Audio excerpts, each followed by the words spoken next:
एगो नया नौहर दुल्हन बड़ा परेशान बाड़ी। बाकी उनकर पति देव फोन पे समझावत ताड़े कि देखा तोहरे चलते ही हम इतना दूर कमाए खातिर आइल बनी आ हम तोहरा के हमेशा खुश देखल चाहतनी।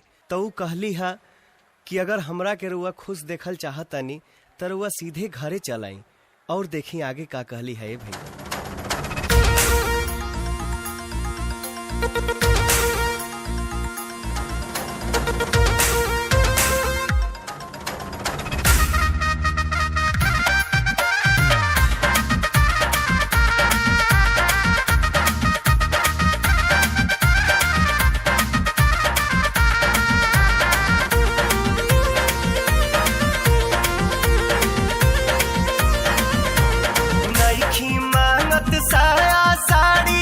नईखी मांगत कंगना, नईखी मांगत साया साड़ी, नईखी मांगत कंगना।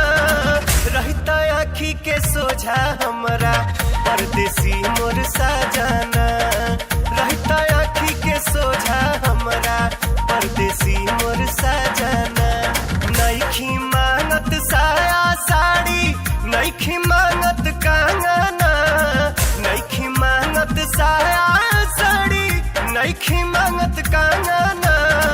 रहता आखी के सोझा हमरा परदेसी मोर साजना, रहता आखी के सोझा हमरा परदेसी मोर साजना।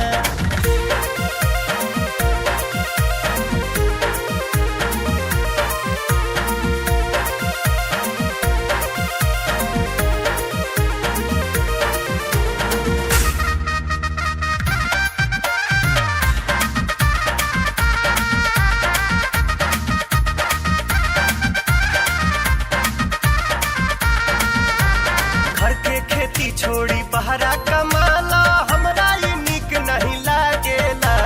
हाय पैसा करत रहेला, ई बात जियरा के सालेला।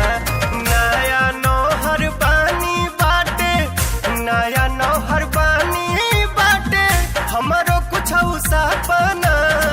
रहता आखी के सोझा हमरा परदेसी मोर साजना, रहता आखी के सोझा हमरा परदेसी मोर साजना।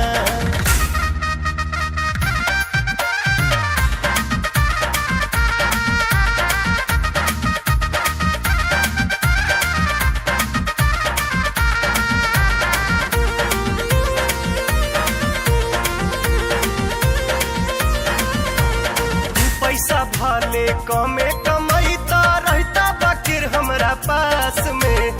खोल लेता गवही किराना दुकनिया, जिंदगी गुजरता साथ में।